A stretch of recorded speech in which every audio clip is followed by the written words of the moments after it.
One of the greatest feelings that I have as a parent, as a mother, is knowing that I have broken the cycle.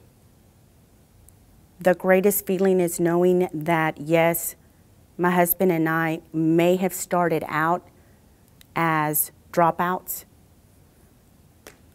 but we were not going to allow that to be the path for our children. I am a community health worker here at UT Health Northeast. I am also a hypertension instructor, and I'm currently in the Masters of Public Health graduate program.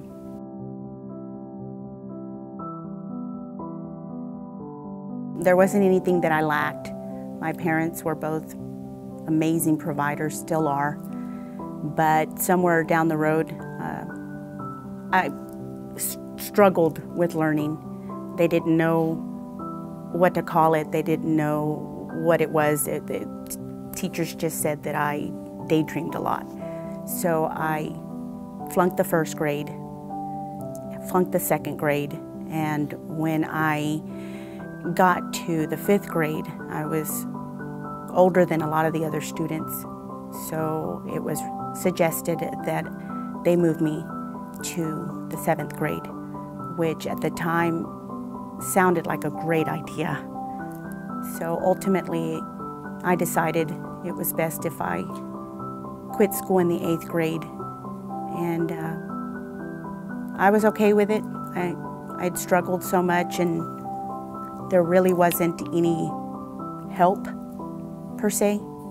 So when I quit, it was with the intention of never going back, ever.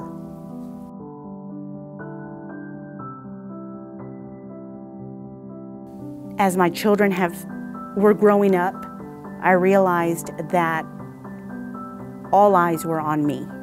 All eyes were on my husband. And we had to find a way to break that cycle.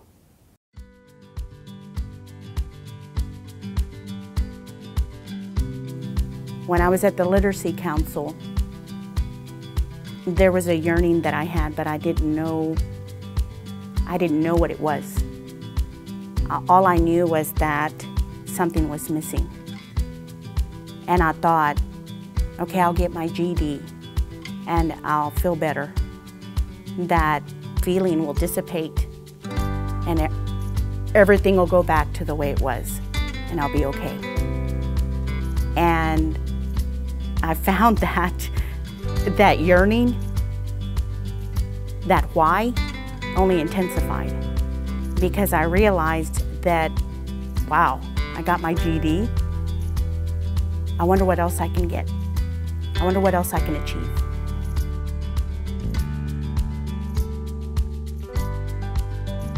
My why continues to become more profound because I realize that every hurdle that I have gotten over, there's another one.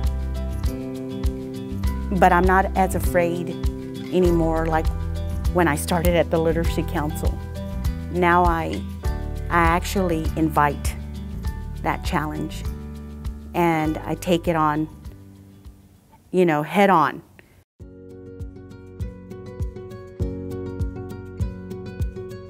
One of the things that I remember early on was I sat my kids down and I made them promise. And of course, at that age, they don't know what a promise is.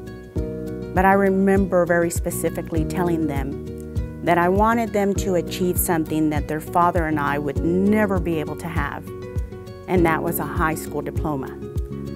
When our last child graduated in May, that was probably the most profound feeling because I looked at my husband, he looked at me, and we both just excelled because we had done it. We had been able to give our children an example of what it is to triumph, what it is to fail, and what it is to get back up and try again. And that was to us the best feeling ever.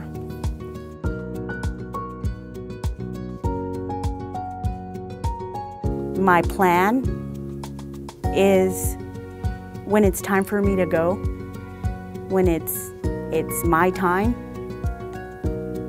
I want for people to reflect on the life I lived and the example that I left, and that I tried everything I could to be a better person than that little girl that quit school in the 8th grade. I'm a reflection of what the Literacy Council has done for me, and that's motivated me to a higher standard of being able to achieve and continue to achieve.